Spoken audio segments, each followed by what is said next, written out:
दोस्तों, आज की ये मूवी अपने आप में इतनी खास है कि इसे मार्च 2023 में बेस्ट मूवी का अवार्ड मिला और दुनिया भर के लोगों के साथ साथ क्रिटिक्स ने भी इसको काफी पसंद किया। इस मूवी का कॉन्सेप्ट इतना पेचीदा और थ्रिलिंग है कि कई बार तो आप ये सोचने पर मजबूर हो जाएंगे कि आखिर ये सब हो क्या रहा है, और फिर अगले ही पल आपको उस चीज में लॉजिक भी मिल जाएगा।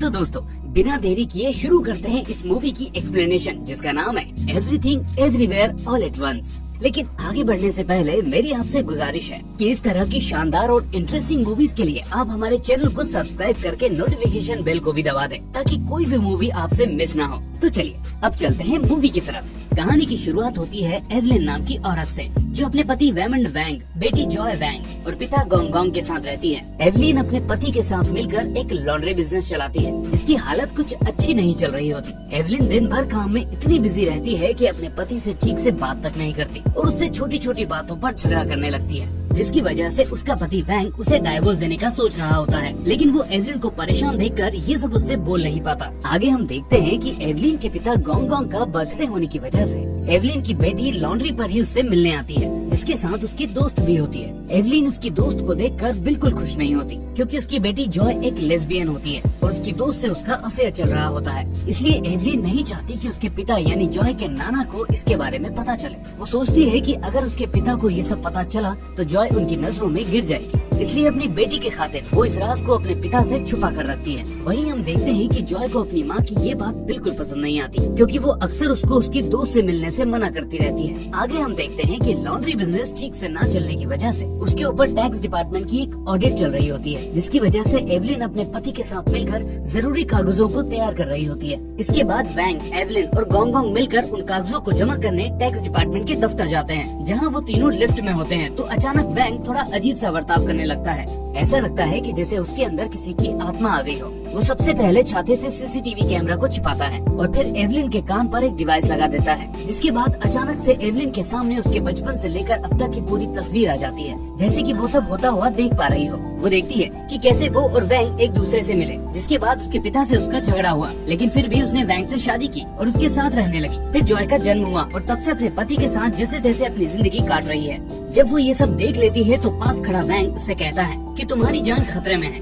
और ऐसा कहकर वो एवलिन को एक नोट पकड़ा देता है और कहता है कि इस नोट को पढ़ लेना और इसके बाद मुझसे कुछ भी नहीं पूछना, क्योंकि तब तक मैं अपनी दुनिया में वापस चला जाऊंगा। और ऐसा कहते ही हम देखते हैं कि वैंग एकदम से नॉर्मल हो जाता है, जिसके बाद वैंग, एवलिन और गोंगोंग मिलकर दफ्तर में उस लेडी के डेस्क पर पहुंचते हैं, जहां उन्हें काम होता है। वो लेडी उन तीनों को लॉन्ड्री के बिजनेस की ऑडिट के बारे में कुछ बता रही होती है, लेकिन एवलिन का दिमाग अभी भी उस नोट पर लगा होता है, जो थोड़ी देर पहले उसके ही पति ने लिफ्ट में उसे दिया था। वो उस नोट को पढ़ती है, जिसमें लिखा होता है कि जूतों को पलट कर पहनो और ऐसा महसूस करो कि तुम जेनिटर के रूम में हो, और उसके बाद डिवाइस में लगा ग्रीन बटन दबा दो। जिसके बाद एवलिन बिल्कुल वही करने लगती है और लास्ट में जैसे ही वो ग्रीन बटन दबाती है तो वो देखती है कि 1 सेकंड में वो जेनिटर के रूम में पहुंच जाती है। लेकिन इसके साथ ही साथ उसे ये भी फील होता है कि वो एक ही समय पर 2 जगह है, उस रूम में भी और उस लेडी के सामने डेस्क पर भी। जेनिटर के रूम में वहीं उसे दूसरा वैंग देखने को मिलता है, जो उसे बताता है कि उसकी जैसी और भी दुनिया इस यूनिवर्स में है और उसी में से एक दुनिया से वो यहाँ उसके पास आया है। वो कहता है कि मुझे तुम्हारी मदद चाहिए, क्योंकि शैतानी ताकत उसकी दुनिया पर कब्जा करना चाहती है, जिसे सिर्फ एवलिन ही रोक सकती है। आगे वो कहता है कि उस शैतानी ताकत को इसके बारे में पता है, इसलिए वो हर दुनिया में जाकर सभी एवलिन को एक एक करके मार रही है। तभी हम देखते हैं कि उस रूम में अचानक वो डेस्क वाली लेडी आ जाती है, जो पहले वैंग पर हमला करके उसे मारती है और फिर अगले ही पल एवलिन पर भी हमला कर देती है। लेकिन जैसे ही वो ऐसा करती है, ठीक वैसे ही एवलिन अपनी दुनिया में वापस आ जाती है, जहाँ वो डेस्क वाली लेडी उसे और उसके पति को बताती है कि ये कागज अधूरे हैं और वो उन्हें कागज जमा करने का लास्ट चांस दे रही है, इसलिए वो एक दिन आकर जल्दी से जल्दी अपने कागजों को जमा कर दें। इसके बाद जैसे ही एवलिन अपने पति और पिता के साथ वापस आने लगती है तो उसे महसूस होता है कि वो लेडी उसको मारने के लिए उसका पीछा कर रही है। इसलिए जैसे ही वो लेडी उसके पास पहुँचती है तो एवलिन उसको मुक्का मार देती है, जिसके बाद देखते ही देखते वहाँ सिक्योरिटी गार्ड्स इकट्ठे हो जाते हैं। लेकिन तभी हम देखते हैं कि दूसरे यूनिवर्स का वैग फिर से उसके पति के अंदर आ जाता है और उन सभी सिक्योरिटी गार्ड्स पर हमला करके एवलिन को बचा लेता है। इसके बाद वो एवलिन को बताता है कि वो अल्फा वर्स से आया है जो इसी यूनिवर्स जैसा एक दूसरा यूनिवर्स है, और वो बताता है कि सिर्फ अल्फावर्स में ही लोगों ने उस टेक्निक का पता लगा लिया है जिससे हम अपने यूनिवर्स में रहते हुए भी दूसरे यूनिवर्स में आ जा सकते हैं। आगे वो एवलिन को बताता है कि अल्फावर्स की एवलिन एक महान साइंटिस्ट है जिसने इस डिवाइस का आविष्कार किया, जिसकी मदद से लोग अपने यूनिवर्स में किसी भी दूसरे अवतार के साथ कनेक्ट करके उससे और दूसरों से बात कर सकते हैं और उनके अंदर की काबिलियत को भी पा सकते हैं, जैसे वो अभी कर रहा है। साथ ही वो बताता है कि अल्फावर्स में उस शैतानी शक्ति ने वहाँ की एवलिन को मार दिया है, और तभी हमें पता चलता है कि वो शैतानी ताकत और कोई नहीं बल्कि एवलिन की बेटी जॉय ही है। इसके बाद वैंग एवलिन को एक यूनिवर्स से दूसरे यूनिवर्स में जाने का तरीका सिखाने लगता है, जिसे वो वर्स जंप के नाम से बुलाता है। इसके बाद वैंग उसे बताता है कि अल्फावर्स में भी एवलिन की बेटी जॉय ही थी, जिस पर एवलिन ने कोई एक्सपेरिमेंट किया था, और उस एक्सपेरिमेंट के फेल होने की वजह से ही जॉय उस शैतानी शक्ति में बदल गई थी और अपने यूनिवर्स में अपनी माँ को मारने के बाद एक एक करके सभी यूनिवर्स में जाकर अपनी माँ को खत्म कर रही थी। वैंग उसे बताता है कि जॉय अल्फावर्स में कुछ ऐसा बना रही है जिससे सारे यूनिवर्स खतरे में पड़ सकते हैं, इसलिए एवलिन को उसे रोकना होगा, लेकिन उससे पहले उसे अपनी शक्तियों के बारे में समझना होगा। इसी बीच वो गार्ड से बचने के लिए एक कमरे में छिप जाते हैं, जहाँ वो डेस्क वाली लेडी पहले से मौजूद होती है, और उसके अंदर फिर से दूसरे यूनिवर्स की कोई शक्ति आ जाती है जो उन दोनों को मारने के लिए उनके पीछे भागती है। इसी बीच उससे बचने के लिए अल्फावर्स वाला वैंग अपना ग्रीन बटन दबाकर एवलिन को भी वर्स जंप कराने वाला होता ही है कि तभी वो लेडी आकर वैंग को एक दूसरे कमरे में धकेल देती है, और इस सब के बीच वैंग और एवलिन अलग अलग हो जाते हैं। जिसके बाद वैंग उससे कहता है कि मैं वर्स जंप करके जाने वाला हूँ और इस वक्त तुम्हें भी वर्स जंप करना होगा और ऐसे यूनिवर्स में जाना होगा जहाँ तुम्हारे जैसी दूसरी एवलिन हो और उसे मार्शल आर्ट्स आती हो, ताकि वो उनको सीखकर इस यूनिवर्स में इस लेडी से लड़ सके। वैंग की बात सुनकर एवलिन काफी कोशिश करती है लेकिन वर्स जंप नहीं कर पाती, और इसके बाद वैंग दुखी होकर वर्स जंप कर लेता है और कहता है कि शायद मैंने गलत एवलिन को चुन लिया। तभी हम देखते हैं कि अल्फावर्स वाले वैंग के जाते ही इस यूनिवर्स का वैंग अपने होश में आ जाता है और एवलिन से काफी सवाल करने लगता है, जिसके बाद एवलिन उसे लेकर वहाँ से भागने लगती है, पर वो लेडी उसका पीछा करते करते वहाँ तक पहुँच जाती है, और जैसे ही वो एवलिन पर हमला करके उसे खत्म करने वाली होती ही है, तभी एवलिन वर्स जंप करने की कोशिश में कामयाब हो जाती है और दूसरे यूनिवर्स से मार्शल आर्ट सीखकर फौरन इस लेडी पर हमला कर देती है। जिसके बाद अल्फावर्स से वैंग वापस उसके इस यूनिवर्स वाले वैंग के अंदर आ जाता है, लेकिन इतना सब देखकर एवलिन काफी परेशान हो जाती है और वैंग से सब कुछ बताने को कहती है। वैंग उससे कहता है कि अल्फावर्स में वो और एवलिन मिलकर कई सारे बच्चों को वर्स जंप करना सिखाते थे। जिस बीच अल्फावर्स वाली एवलिन ने देखा कि उसकी बेटी जॉय के अंदर वर्स जंप करने की क्षमता दूसरे बच्चों की तुलना में काफी ज्यादा है, इसलिए वो अपनी बेटी पर एक्सपेरिमेंट करती है, लेकिन वो एक्सपेरिमेंट फेल हो जाता है और उसकी बेटी का दिमाग अलग अलग यूनिवर्स में वर्स जंप करने की वजह से बिखर जाता है। जिसके बाद उसके अंदर इमोशंस खत्म हो जाते हैं और उसके अंदर किसी भी यूनिवर्स में बिना डिवाइस के आने जाने की काबिलियत आ जाती है। इसका मतलब अल्फावर्स वाली जॉय एक ही वक्त पर एक से ज्यादा यूनिवर्स में ट्रेवल कर सकती है, और यही है इस मूवी के टाइटल का असली मतलब। खैर आगे चलते हैं। मूवी में इस बीच गार्ड्स उन दोनों को पकड़ लेते हैं और तभी वहाँ अल्फावर्स वाली जॉय आ जाती है, जिसका निशाना और कोई नहीं बल्कि इस यूनिवर्स की एवलिन होती है। सबसे पहले जॉय वहाँ के गार्ड्स को एक एक करके मारती है। फिल्म का ये सीन इतना खौफनाक है कि आपके रोंगटे खड़े हो जाएंगे दोस्तों।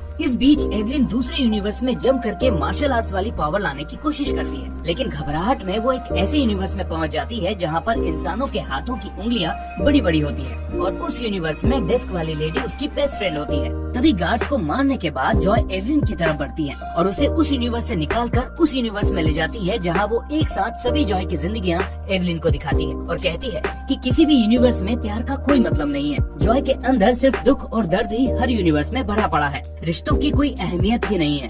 ये सब देखकर वो एवलिन को उसी ब्लैक होल जैसे यूनिवर्स में धकेलने लगती है कि तभी अल्फावर्स से एवलिन के पिता गोंग गोंग वहाँ उसके पिता के अंदर आ जाते हैं और उसे जॉय से बचा लेते हैं। इसके बाद सभी वहाँ एक कमरे में आ जाते हैं जहाँ जॉय भी आ जाती है, लेकिन अब इस यूनिवर्स वाली जॉय में से वो अल्फावर्स वाली जॉय चली जाती है, पर फिर भी एवलिन कोई रिस्क नहीं लेती और उसे एक जगह बिठाकर बांधने लगती है। इसके बाद अल्फावर्स वाले गोंग गोंग एवलिन से इस यूनिवर्स में उसकी बेटी यानी जॉय को मारने के लिए कहते हैं। वो कहते हैं कि अगर ये जिंदा रही तो अल्फावर्स वाली जॉय इस यूनिवर्स में उसके अंदर आती रहेगी और मौका पाते ही एवलिन को मार देगी, जिसके बाद सारे यूनिवर्स एक एक करके खत्म हो जाएंगे। पर एवलिन ऐसा करने से मना कर देती है, जिसके बाद गोंग गोंग खुद अपनी बंदूक जॉय पर तान देते हैं, जिसके बीच एवलिन आकर उनको रोकने लगती है। एवलिन को बात न मानते देख गोंग गोंग अपनी यूनिवर्स से कुछ और अल्फा जंपर्स की टीम को वहाँ बुला लेते हैं ताकि वो जॉय को खत्म कर सके। तभी आता है मूवी का गूज़बम्प्स देने वाला सीन। जिस पर एवलिन अपनी बेटी पर आए खतरे को देख एक साथ कई यूनिवर्स में जंप करती है और एक एक करके सारी शक्तियाँ इकट्ठी करके दूसरे सभी अल्फा जंपर्स को हरा देती है। इस सब को देख अल्फावर्स वाला वैंग उससे कहता है कि मैं सही था, तुम ही हो वो एवलिन जो असल में जॉय को रोक सकती है। वो कहता है कि जैसा उसने किया वैसा आज तक किसी ने नहीं किया है। इसी बीच अल्फावर्स वाली जॉय अल्फावर्स वाले वैंग के पास पहुंच जाती है और उसको मार देती है ताकि वो उस वाली यूनिवर्स में ना जा पाए जहाँ वो एवलिन की मदद कर रहा है। जैसे ही वो वैंग को अल्फावर्स में मारती है, ठीक वैसे ही करंट वाले यूनिवर्स के वैंग के अंदर से अल्फावर्स वाला वैंग चला जाता है और इस यूनिवर्स वाला वैंग वापस होश में आ जाता है। तभी हम देखते हैं कि अब अल्फावर्स वाली जॉय भी उसी यूनिवर्स में एवलिन को मारने आ जाती है। लेकिन इस बार जैसे ही एवलिन उससे लड़ने के लिए अलग अलग यूनिवर्स का सहारा लेती है तो उसका दिमाग उसका साथ नहीं देता और वो बेहोश हो जाती है। असल में वो उस वक्त अलग अलग यूनिवर्स में अपने ही अवतार से कनेक्ट हो जाती है, जिसमें से एक यूनिवर्स में वो जॉय से लड़ने लगती है, जिसके बाद हर यूनिवर्स में एवलिन और जॉय के बीच लड़ाई शुरू हो जाती है। लेकिन अब आता है इस मूवी का ऐसा ट्विस्ट जिसके बाद आपकी आंखों से आंसू नहीं रुक पाएंगे। दरअसल अभी तक सभी को ये लग रहा था कि अल्फा वाली जॉय एवलिन को मारना चाहती है, जबकि लड़ाई के बीच वो एवलिन को बताती है कि मैंने हर यूनिवर्स में अपनी माँ को देखा है, लेकिन तुम सबसे अलग हो। हालांकि मेरी माँ सभी यूनिवर्स में दुखी और परेशान ही है और मुझे सुनना पसंद नहीं करती, लेकिन तुम उनके जैसी नहीं हो। तुम्हें इस यूनिवर्स की जॉय की फिक्र है, इसलिए मैं बस ये चाहती हूँ कि तुम मेरे साथ मेरे बनाए हुए यूनिवर्स में चलो और मेरे साथ रहो। अल्फावर्स वाली जॉय की बातें सुनकर एवलिन अब उस यूनिवर्स की तरफ बढ़ने लगती है जहाँ अल्फावर्स वाली जॉय उसे अपने साथ रहने का बोल रही होती है। लेकिन जैसे ही एवलिन ऐसा करना शुरू करती है, वैसे ही हर यूनिवर्स में एवलिन का अवतार अपने आसपास के लोगों से लड़ने झगड़ने और मायूस रहने लगता है। असल में ऐसा इसलिए होता है क्योंकि अल्फावर्स वाली जॉय ने जो यूनिवर्स बनाया था वो पूरी तरह से दुख और दर्द की भावनाओं से बना हुआ था। इसलिए एवलिन जितना उसकी तरफ बढ़ती है, उसकी नेगेटिव एनर्जी का असर उसके हर यूनिवर्स के अवतार के ऊपर पड़ता है। इसी बीच असल दुनिया में गोंग के बर्थडे पार्टी में अचानक वो डेस्क वाली महिला अपने गार्ड्स को लेकर पहुंच जाती है। लेकिन इस दुनिया का वैंग उससे बात करने लगता है और डॉक्यूमेंट्स जमा करने के लिए थोड़ा और वक्त मांग लेता है, जिसके बाद वो लेडी उस पर दया करके थोड़ा और टाइम दे देती है। इसके बाद उस दुनिया की एवलिन को अच्छा महसूस होने लगता है, जिसके साथ ही साथ हर यूनिवर्स की एवलिन अब अच्छा महसूस करने लगती है। इसके बाद जो एवलिन अल्फावर्स वाली जॉय के साथ उस यूनिवर्स के अंदर जा रही होती है तो वो देखती है कि वैंग ने दूसरे यूनिवर्स में लोगों को लड़ने से रोक दिया है और तब उसे समझ में आता है कि इस दुनिया में असल में एवलिन की जिंदगी में सिर्फ दुख नहीं है बल्कि दया और प्यार भी है, जिसकी वजह से वो अल्फावर्स वाली जॉय से उसके साथ जाने से मना करने लगती है। जिसके बाद अल्फावर्स वाली जॉय करंट यूनिवर्स में उस ब्लैक होल जैसे यूनिवर्स के वर्म होल को एक्टिव कर देती है, जिसके बाद सभी लोग उसके अंदर एक एक कर खींचने लगते हैं। असल में ये ब्लैक होल उनको खींच रहा होता है, जिसके अंदर दुख और दर्द की भावना होती है। इसलिए एवलिन समझ जाती है कि अगर वो सभी के अंदर पॉजिटिव चेंज ले आती है या उन्हें अच्छा महसूस करवा देती है तो उनकी सोच बदल जाएगी और कोई भी उस ब्लैक होल में नहीं जाएगा। वो ऐसा करने में कामयाब हो जाती है, जिसके बाद सभी खींचे हुए लोग अपने अपने यूनिवर्स में वापस जाने लगते हैं और लास्ट में एवलिन को अपनी बेटी जॉय का ख्याल आता है, जो अल्फावर्स वाली जॉय होती है। वो उसे रोकने के लिए उसके दिमाग का इस्तेमाल करती है। वो जानती थी कि उसकी बेटी को अच्छा महसूस करवाने के लिए उसे किसी दूसरे यूनिवर्स में जाकर अपनी बेटी को ये समझाना होगा कि वो उसे अच्छी तरह से समझती है और उसकी फिक्र करती है। इसलिए वो फौरन वर्ष जंप करके उस यूनिवर्स में चली जाती है जहाँ वो अपनी बेटी जॉय से बात कर सके। वहाँ वो देखती है कि जॉय उसको बुरा भला बोल रही है कि आप मेरी कभी भी नहीं सुनती और न मुझे समझती हैं। लेकिन तभी एवलिन उसे बोलती है कि वो उसका भला चाहती है, चाहे वो किसी भी दुनिया में हो, लेकिन अपनी बेटी को अच्छी तरह समझती है और उसकी फिक्र करती है। और यही वजह है कि वो अपनी बेटी को कुछ कामों को करने से रोकती है, क्योंकि वो अपनी बेटी से बहुत प्यार करती है। ऐसा सुनकर जॉय अपनी माँ एवलिन को गले लगा लेती है और अच्छा महसूस करने लगती है। उसके अच्छा महसूस करते ही करंट यूनिवर्स में असल वाली जॉय के अंदर से अल्फावर्स वाली जॉय उस ब्लैक होल के अंदर चली जाती है और रह जाती है सिर्फ एवलिन और उसकी बेटी जॉय। और इसी के साथ इस मूवी का होता है दी एंड। दोस्तों, मूवी की कहानी से हमें समझ में आता है कि क्यों ये मूवी एक ऑस्कर विनिंग मूवी बनी और क्यों दुनिया भर के लोगों ने इस मूवी को इतना पसंद किया। दोस्तों, टाइम ट्रेवल कॉन्सेप्ट के साथ इमोशन और स्टोरी को कैरी करके इतनी उम्दा पेशकश वाकई में काबिले तारीफ है। खैर, आपको ये मूवी कैसी लगी हमें कमेंट करके जरूर बताएं और वीडियो को लाइक करने के साथ साथ सोशल मीडिया पर इसे शेयर करना ना भूलें। और ऐसी ही मूवीज को देखना चाहते हैं तो हमारे चैनल को सब्सक्राइब करके बेल आइकन भी दबा दें, ताकि अगली मूवी आपसे मिस ना हो। तो फिर मिलेंगे आपसे अगली ऐसी ही शानदार मूवी के साथ। तब तक के लिए टेक केयर। Thank you.